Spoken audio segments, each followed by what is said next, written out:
राम राम। सब राम भक्तों को नमस्कार। आज के अंक में भरत अपनी माताओं के साथ, भाई शत्रुघ्न के साथ और राज्य निवासियों के साथ भरद्वाज ऋषि के आश्रम पहुंचते हैं।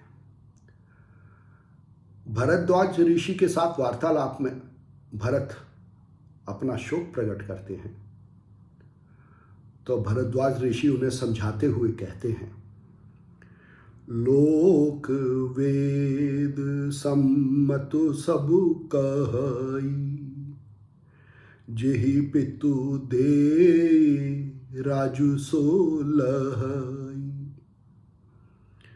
करतेहु राज तुम्हें न दोषु, राम ही होत सुनत संतोषु।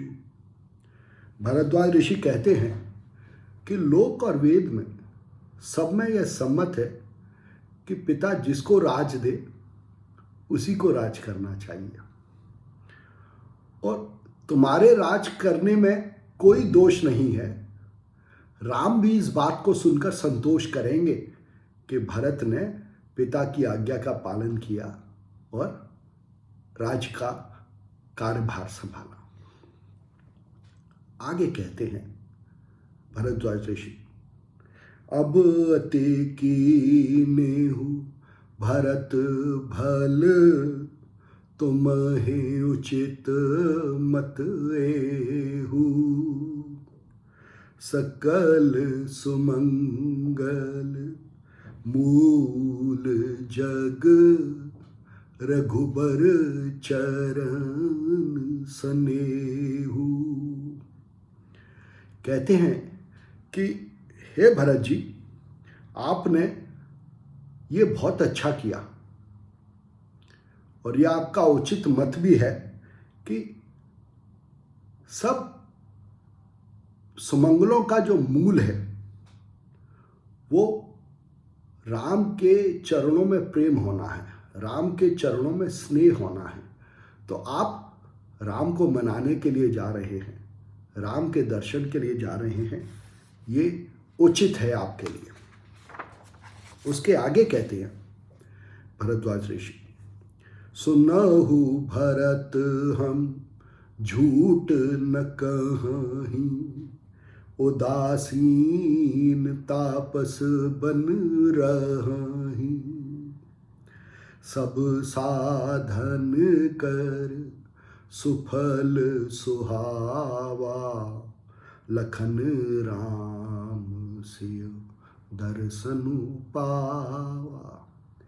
कहते हैं कि भरत, हम झूठ नहीं बोलते, हम उदासीन सन्यासी हैं, वन में रहते हैं, सारे साधनों का सुफल है लखन राम और सीता के दर्शन होना।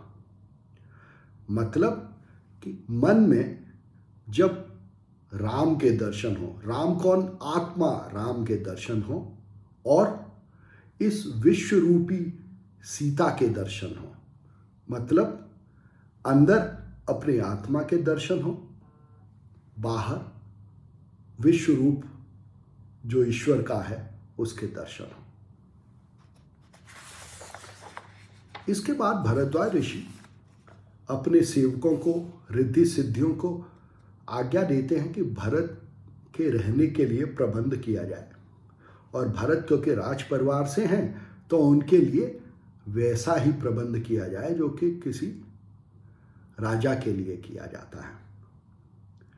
तो रिद्धि सिद्धि सेवक क्या प्रबंध करते हैं, इसके बारे में कहते हैं तुलसीदास जी, सब समाजु सजी सिद्धे पल माही, जे सुख सुरपुर सपनहु नाही, प्रथम ही बास दिए सबके ही, सुंदर सुखद जथारुचि जेही।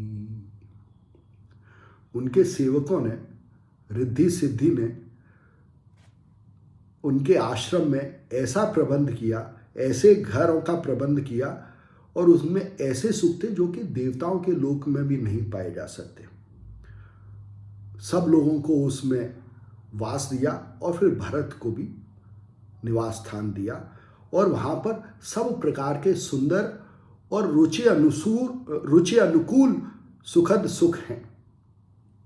भरत इनको देखते हैं तो क्या कहते हैं, मुनि प्रभाव जब भरत बिलोका, सब लघु लगे लोकपति लोका, सुख समाज नहीं जाए बखानी, देखत बेरती बिसारहि ज्ञानी। जब भरत ने अपने निवास के लिए निवास स्थान को देखा तो उन्हें ऐसा लगा कि इंद्रलोक भी उसके सामने छोटा हो। इंद्रलोक में भी इतने सुख के साधन नहीं हैं जितने उस वन में भरद्वाज ऋषि की आज्ञा से प्रस्तुत कर दिए गए। उनका बखान नहीं, उन सुखों का बखान नहीं किया जा सकता, और उनको देख के जो सन्यासी हैं वो भी अपना सन्यास भूल जाते हैं, ये भरत ने कहा। इसके बाद तुलसीदास जी एक दोहा लिखते हैं जो इसका मर्म स्थान है भरत के वनवास यात्रा का। कहते हैं, संपत्ति चकई भरत चक, मुनि आय सुखिलवार। मतलब कि जो सब संपत्ति है वो चकवी है और भरत चक के समान है। मतलब भरत और उनके निवास स्थान पे सारी संपत्ति और सुख के साधन, और ये सब मुनि की आज्ञा से प्रस्तुत हुए हैं, और ये खेल है। और इस खेल में देखते हैं कि भरत सुख और संपत्ति के साधनों का इस्तेमाल करते हैं या उससे दूर रहते हैं। अगली लाइन में दोहे को पूर्ण करते हैं तुलसीदास जी।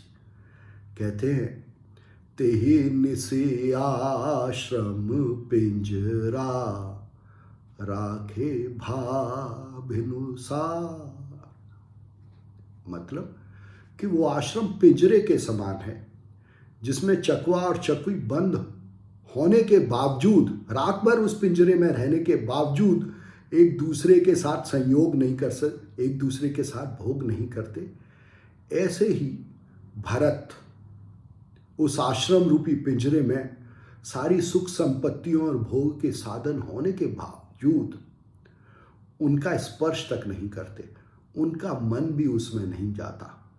यही भरत का संयम है, यही भरत की साधना है, यही भरत का तप है। और इसीलिए भरत वनवास में राम के पीछे गए हैं। राम वन में तप करें तो भरत कैसे पीछे रहें। धन्यवाद।